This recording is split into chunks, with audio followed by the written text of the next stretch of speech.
For centuries, sailors have returned from the depths of the ocean with tales that would chill the blood of even the bravest souls.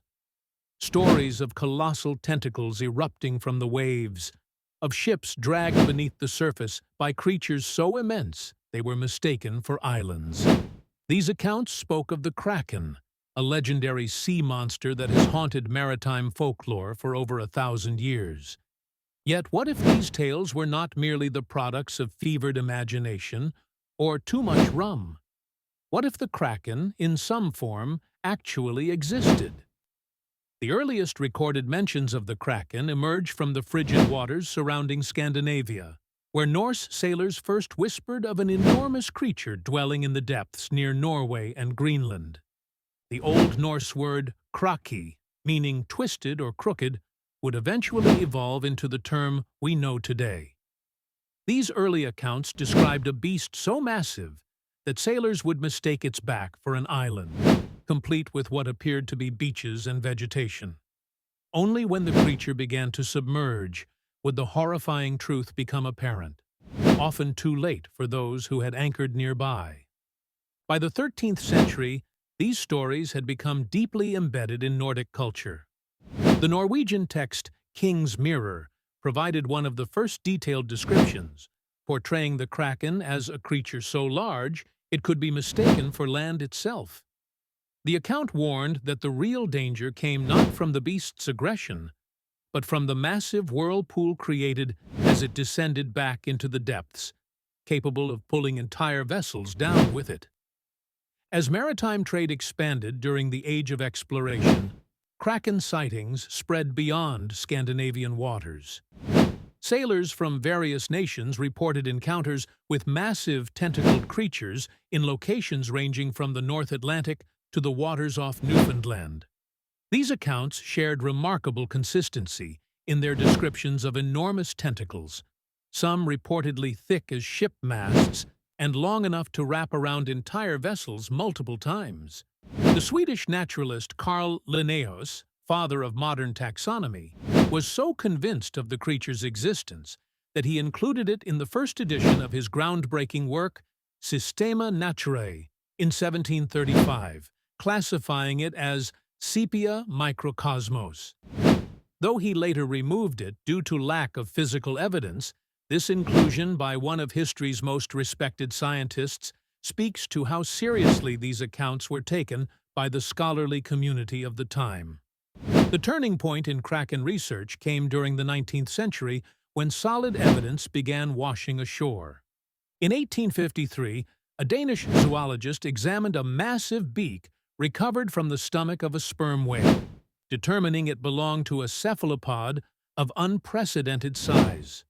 This discovery marked the beginning of a new understanding that would bridge the gap between legend and scientific reality.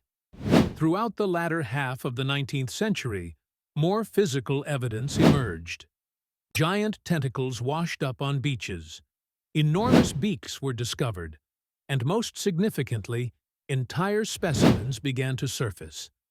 The scientific community gradually recognized these remains as belonging to what we now call giant squids, creatures of the genus Architeuthis. These discoveries revealed animals reaching lengths of up to 40 feet, with tentacles capable of the very behaviors described in centuries of maritime folklore. Modern marine biology has vindicated many aspects of historical Kraken accounts.